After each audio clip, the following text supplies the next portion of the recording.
have some advice. Don't go there. No, don't want to go there.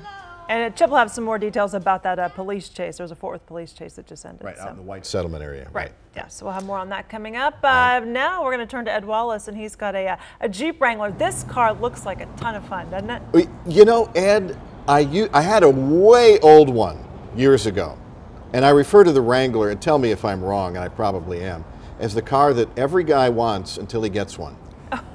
You know, Tim, that's how I was going to start this off today. I've had a lot of friends go out and buy the two-door Wranglers because they had that vision of going to the coast and driving down the beach with the surf, going up into the Colorado Rockies someplace, or finding the Jeep Trail, which actually exists, that goes from Flagstaff, Arizona, all the way down into Sedona, and driving it.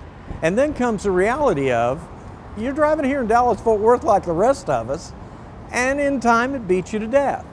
Well, when they came up with the four-door Wrangler years ago, I brought one over, and I was absolutely stunned that this one works as a daily driver. Got a V6 engine, 285 horsepower. This one, by the way, is a soft top, not the hard top model, yet for what it is, it's unbelievably quiet on the road. The radio in it will just blast you out with pure crystal clear sound, and that's a good thing. But it has all the little quirks that tend to be in Jeeps and all that. You have little straps here holding the door open instead of something holding it in place. You go to the interior on it. It's Jeep-like, buttons are big, air conditioner blows freezing cold. Disappointed with the Garmin navigation system in it, but that's going to have to be a redesign of the whole dash to get a bigger navigation in with more features, in my opinion. As you go to the back, you do have room for, you can put 5 adults in here fairly comfortably, although the back seat is more narrow and not necessarily as plush as the front seats. And so when people call me on the radio show on a regular basis, particularly when one of their kids wants to get a Wrangler, I'll tell them over and over again, the 2-door's fine, but people get bored with that very quickly.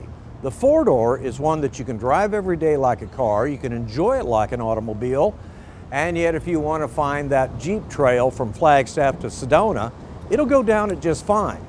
The base price is about $27,000, right where it was when we reviewed it the first time. This one is the Sahara Unlimited, and it's barely $40,000. So if you're going to get a Jeep, try to fulfill the fantasy and have to drive in reality, it's the 4-door version you're looking for. With that, y'all have a good weekend. All right, thanks, Ed. Good advice. Yeah, every time I see one, I think, gosh, I hated that car. I want one again. It's just funny how that works, yeah. huh? You can listen to Ed on 570 KLIF tomorrow. His car column always in the Saturday Fort Worth Star-Telegram.